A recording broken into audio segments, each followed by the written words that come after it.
welcome to this practice for tight shoulders or tendonitis in the shoulders, which would be a progression of the tightness into a very painful spasming condition. This can also prevent tight shoulders and prevent tendonitis. So you can use it either way, for relief or for prevention. And you'll need 2 blocks for the relief part.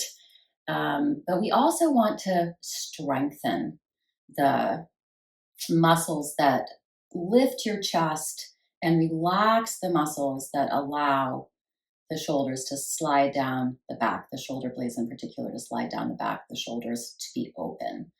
So we're actually working to strengthen those back muscles because they pull a little compactness into the back body and allow this front body to open and be lifted and for the shoulders to be wide.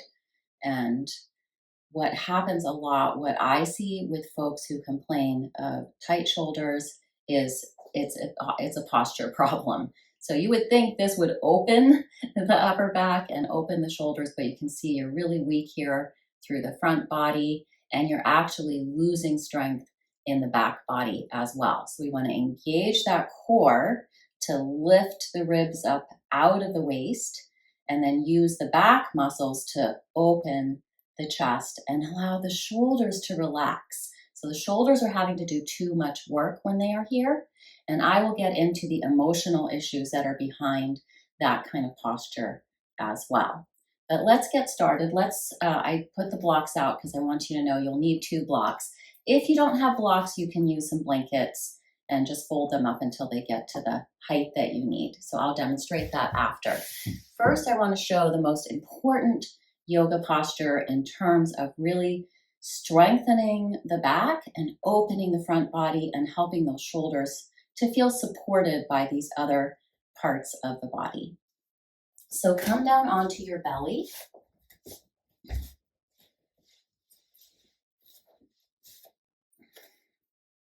Reach the arms back, fingers point back, toes point back. Try to hug the legs together. You should feel right away there's a little engagement through the glutes, through the hamstrings, a little opening, through the quadriceps, and press those hip flexors into the mat. And then pull that heart forward, reach back through the fingers. So right away you should feel as you pull the heart forward, reach back through the fingers, the shoulders open and the shoulder blades move down the back. Keep the back of the neck long. And inhale, lift the heart off of the mat if you can. Don't look up, just look down. Reach back through the arms and you can press the palms up to the sky any amount. So when you first start out, just do this. Inhale, exhale, inhale, exhale. And you can do a lot more of those. You can also practice just holding. Inhale and exhale, holding up, pressing up, reaching back. And then you can start to add the legs in too, if you like. Keep hugging the ankles in towards each other.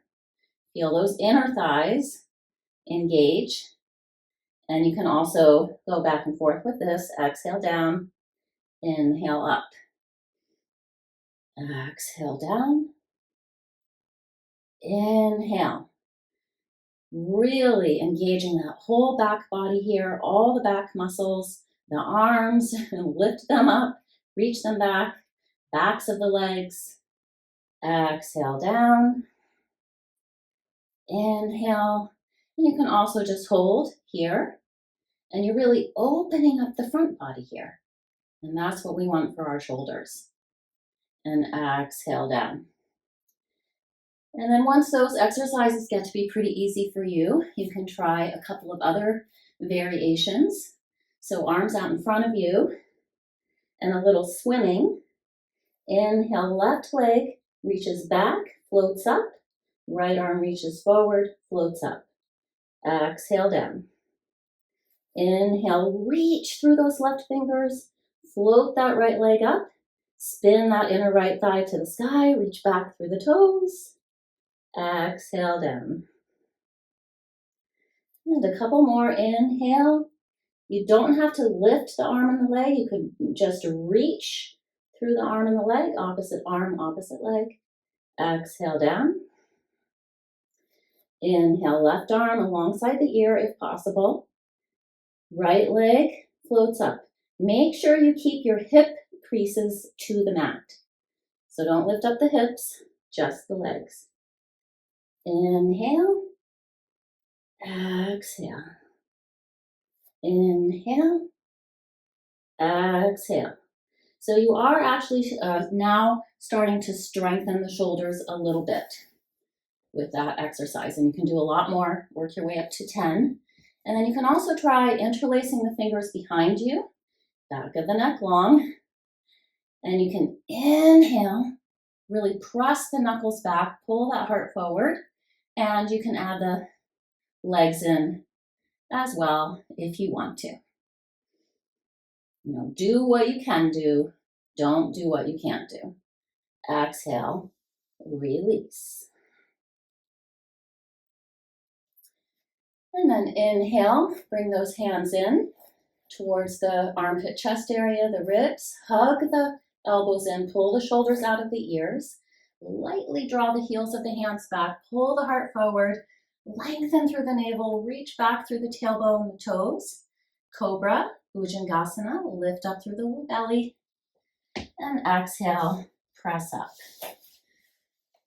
So you'll see that to open the shoulders, protect the shoulders, and support the shoulders, we need those strong arms. So that's where that cobra pose can really be of support to your shoulders. And now, after all that hard work, let's have a little reward. So again, you can stack up some blankets. I like the blocks. It's a little counterintuitive, but the firmer the blocks are, the softer your body will drape around the support. So I didn't mean to say the firmer the blocks are firm.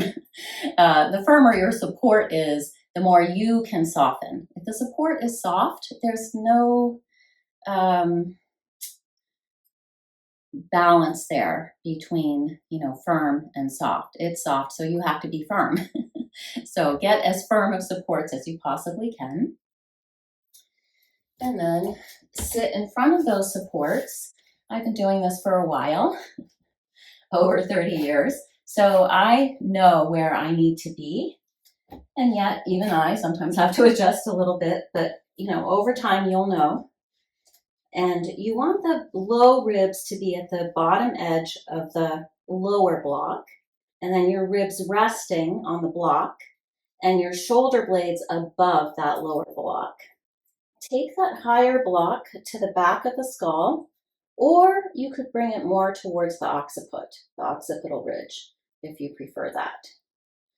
And so here, in this restorative fish posture, Matsyasana, you can have the legs bent. If it feels okay, stretch them out at some point. It's good to start off with bent legs and then stretch them out. And you can also work with swastikasana. Just make sure you reverse the cross of the ankles at some point.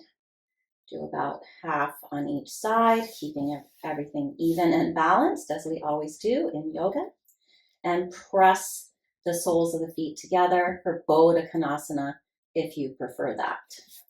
I'm really wanting to focus on the opening across the chest, the relaxation in the trapezius muscles, as well as in the pectoral muscles. So the trapezius muscles are somewhat compacting here, but they're totally relaxing. The shoulders are opening without any effort.